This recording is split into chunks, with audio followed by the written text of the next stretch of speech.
cannabis esteve muito mais cercada de tabus. Com a liberação de remédios à base de cannabis, as plantações em solo brasileiro aumentaram. E aí surge uma cadeia de produção. É o que a gente vai ver na reportagem do Filipe Mancuso, com produção da Maria Luísa Silveira.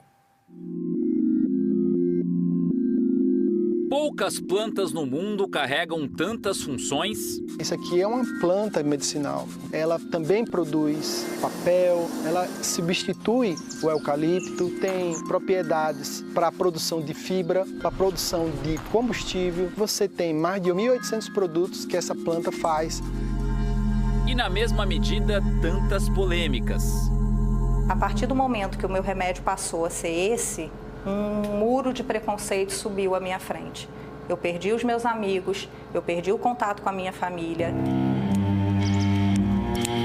Com certeza você já ouviu falar na protagonista da nossa reportagem.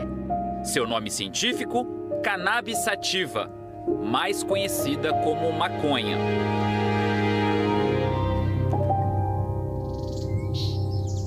O fóssil mais antigo encontrado da cannabis, ainda em estado selvagem, revela que a planta já está no nosso planeta há mais ou menos 5 milhões de anos. Conta a história que o primeiro registro de uso foi há 12 mil anos no leste da China, o que leva muitos pesquisadores a acreditarem que a cannabis foi o nosso primeiro remédio.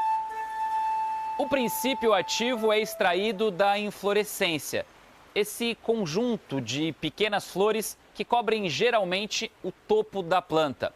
Os benefícios terapêuticos da cannabis já são bem conhecidos. O que talvez nem todo mundo saiba são os outros usos da planta. Suas sementes, por exemplo, podem abastecer as indústrias de cosméticos, de alimentos. Do caule sai uma fibra super resistente para a fabricação de papel, tecidos e até blocos de construção. Um potencial enorme para uma planta de cultivo ainda proibido no Brasil. No fim da década de 1930, ela foi classificada como droga, por conter substâncias entorpecentes. Aí as portas da pesquisa se fecharam. Só mais recentemente, com autorização para uso terapêutico, é que ela começou a entrar em cena novamente, chamando a atenção de entidades ligadas ao agro. Daniela Bittencourt é pesquisadora da Embrapa. Ela faz parte de um grupo de estudos sobre cannabis na empresa. O problema é que, sem uma liberação também para pesquisa, os projetos ainda não saíram do papel. Infelizmente, hoje ainda nós não desenvolvemos pesquisa com cannabis, né? A gente até solicitou autorização para dar início junto à Anvisa, que é um primeiro projeto que é focado na questão da criação de um banco de sementes, né, dentro lá do nosso banco de germoplasma. E da mesma forma, temos também mais outros 2 projetos, que é um voltado especificamente para o melhoramento genético da planta para fins medicinais e outro para fins industriais.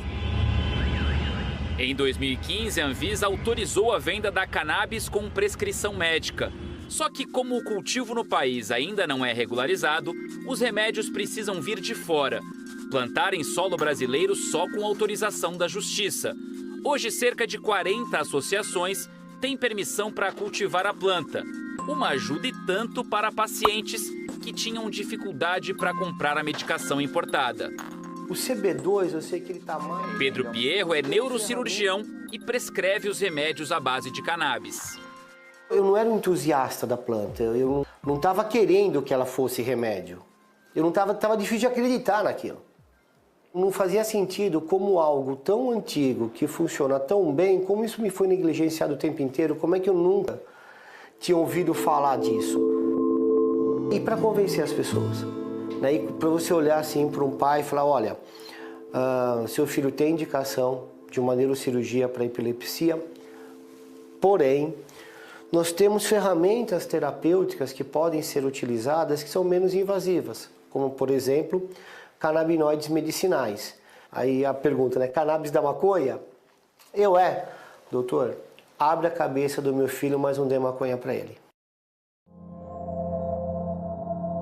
Apesar do estigma, o corpo da planta oferece uma farmácia inteira de possibilidades. São centenas de compostos, entre eles os chamados canabinoides, usados no tratamento de várias doenças. Os mais famosos são o THC, que tem efeito psicoativo, e o CBD, que age como um regulador do corpo. Sem causar alteração de consciência, ele ajuda a equilibrar o sistema nervoso central. O CBD é o mais usado em tratamentos, com forte indicação para pacientes com epilepsias, por exemplo. Mas o THC também desempenha um importante papel terapêutico. O THC, ele não é um vilão. É o THC que a gente usa para dor oncológica, é o THC que a gente usa para depressão, é o THC que a gente usa muitas vezes para tratar questões de inapetência, de fazer o idoso ganhar peso. O que faz ele se tornar um veneno é a forma como se usa. Fumar faz mal, não importa o que seja.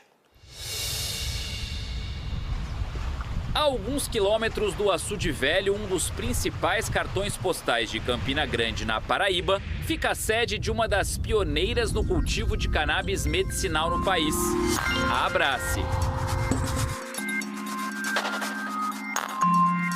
E a gente escolheu Campina Grande, dado ao clima, à altitude.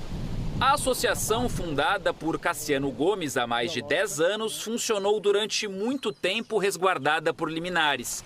Foi só em 2023 que o Supremo Tribunal Federal deu permissão permanente para o plantio e fabricação do óleo, que funciona como medicamento. Cassiano, você se considera um agricultor convencional? Eu acho que eu me considero um agricultor revolucionário, porque a gente decidiu cultivar aquilo que para muitos ainda é um crime. Eu falo isso, gente, eu cometi um crime para salvar vidas.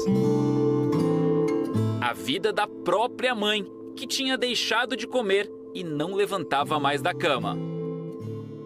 E isso foi realmente o meu motivador, tanto que esse sítio a gente homenageia a ela, Dona Zezé, porque mamãe foi a paciente número 1. A notícia se espalhou. Quando eu fiz o óleo para a mamãe, sobrou um pouco de óleo e eu consegui fazer 10 frascos e mandar para 10 famílias, porque naquele ano, 2015, o dólar teve uma alta gigantesca e aí esses pais já não conseguiam mais fazer importação. E quando a gente chegou a 100 famílias, foi quando eu realmente vi que eu não tinha mais condições de estar sozinho. E aí, de uma pessoa passou a ser 3, daqui a pouco passou a ser 8, daqui a pouco passou a ser 40. Hoje nós temos 140 pessoas trabalhando aqui em conjunto, trazendo qualidade de vida para as pessoas que precisam. As primeiras sementes foram importadas do Canadá. Hoje eu tenho mais de 50 mil plantas, né, e que vieram de 3 sementes. A gente está aprendendo no erro e no acerto. Foram longos 10 anos que a gente foi aprendendo a cultivar cannabis no Brasil. A associação tem uma área plantada protegida por estufas de 2 hectares. A gente está aqui no Jardim Clonal, onde a gente tem a garantia da manutenção genética. Aqui a gente tem hoje, em média, 60 plantas madres, né, que são plantas que já passaram por um processo já de seleção genética, desde a semente até aqui, mantendo as características desejáveis para a produção do óleo. Dessas matrizes são retiradas as chamadas estacas, que nada mais são do que pequenos pedaços do galho. Que nada mais são do que pequenos pedaços do galho. As estacas seguem para o setor de clonagem, onde são lavadas uma a uma com água sanitária e cálcio. Além do banho, as funcionárias também retiram o excesso de folhas para padronizar os galhos. Feito isso, as estacas